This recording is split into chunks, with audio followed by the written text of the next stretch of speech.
ചിന്നുവിന് പറയാനുള്ള കഥകൾ എന്നോട് പറഞ്ഞുകൂടെയെന്ന്. എന്തുപറ്റി?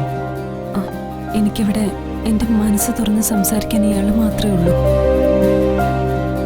ഞാൻ രമാദേവിയുടെ മകനാണെന്ന സത്യം ചിന്നുവിൽ നിന്നും മറച്ചു വെച്ചത് അവൾ തിരിച്ചറിഞ്ഞിട്ടുണ്ടാവുമോ?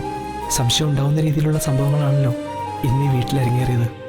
ബഹളങ്ങൾക്കിടയിൽ എന്നെക്കുറിച്ചുള്ള സത്യങ്ങളെല്ലാം ചിന്നു തിരിച്ചറിഞ്ഞിട്ടുണ്ടാവുമോ? ആളെന്തോ ആലോചനയിലാണല്ലോ. എന്റെ ചേച്ചിയാണ് ഈ വീട്ടിലെ മരുമകളായ ഐശ്വര്യലക്ഷ്മി എന്ന സത്യം ഞാൻ മറച്ചു വെച്ചു. അതെങ്ങാനും തിരിച്ചറിഞ്ഞിട്ടാവോ ഈ ചിന്ത? അതറിയാനാവോ എന്നോടിപ്പോ സംസാരിക്കാൻ വന്നത്?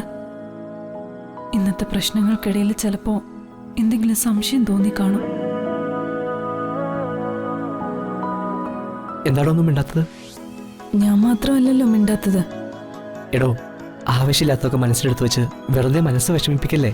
ഞാനില്ലേടോ തൻ്റെ കൂടെ.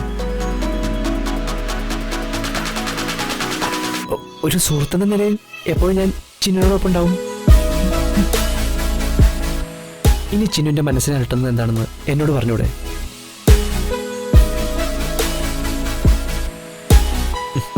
എന്നോട് പറയാൻ ധൈര്യം വരുന്നില്ല അല്ലേ? എന്നെ വിശ്വാസമില്ലാഞ്ഞിട്ടാണോ? എന്നോടെന്തോ പറയണമെന്ന് ആ മനസ്സിലുണ്ടെന്ന് എനിക്കറിയാം. ആദ്യം അത് പറ. അത് ശരിയാ. എന്തായാലും ആദ്യം തന്റെ മനസ്സിലുള്ളത് എന്താണെന്ന് എന്നോട് പറ. അതിനുശേഷം ഞാൻ പറയാം. എന്റെ അവസ്ഥ അത് തന്നെയാ. ആഷിനോട് എനിക്കും കുറെ കാര്യങ്ങൾ തുറന്ന് പറയണമെന്നുണ്ട്. എന്നാ ഒന്നും പുറത്തേക്ക് വരുന്നില്ല.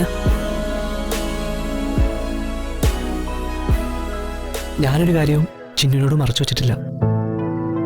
പക്ഷെ ചില കാര്യങ്ങൾ ചിന്നുവിനോട് പറയാൻ സാധിച്ചിട്ടുണ്ടാവില്ല.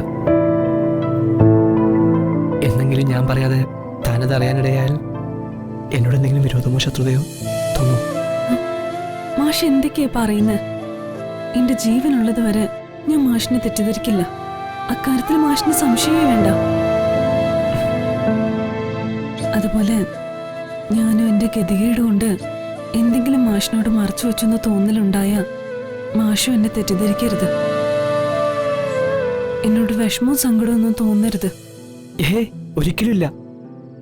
എന്നെങ്കിലും ഒരിക്കൽ എന്റെ മനസ്സിലുള്ള കാര്യങ്ങള് ഞാൻ മാഷിനോട് തുറന്നു പറയും. ഞാനും.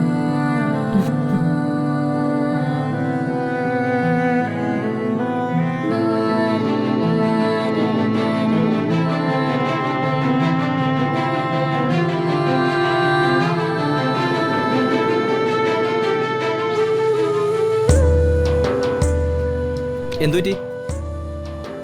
എന്തിനാ നേരത്തെ പോണെന്ന് പറഞ്ഞു വാശി പിടിക്കുന്നത്? ഇത്ര നേരത്തെ കോളേജിൽ പോയിട്ട് എന്ത് ചെയ്യാനാ? നമുക്ക് ഡ്രാമ പ്രാക്ടീസ് ചെയ്യണ്ടേ? ഡയലോഗുകൾ ഇതുവരെ കാണാതെ പഠിച്ചിട്ടില്ല. ക്ലാസ് തുടങ്ങിയ പിന്നെ അതിന് സമയം കിട്ടില്ല. ഇപ്പൊ നേരത്തെ പോയാലേ അവിടെ അധികം സ്റ്റുഡൻസ് ഒന്നും ഉണ്ടാവില്ല. നമുക്ക് സൗകര്യമായിട്ട് ഒരു സ്ഥലത്ത് ഒതുങ്ങി നിന്ന് നാടകം പ്രാക്ടീസ് ചെയ്യാം. അത് ശരിയാ. ഈ സമയത്ത് കോളേജിൽ പോയാ റോമിയോയും ജൂലിയറ്റും മാത്രമേ അവിടെ കാണൂ. റൊമാൻറ്റിക് ഡയലോഗുകൾ പറഞ്ഞു പഠിക്കാൻ പറ്റിയ നല്ല അന്തരീക്ഷമായിരിക്കും.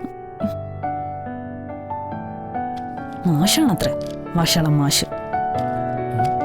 എന്നാ പോവാം. വാ കേറ്.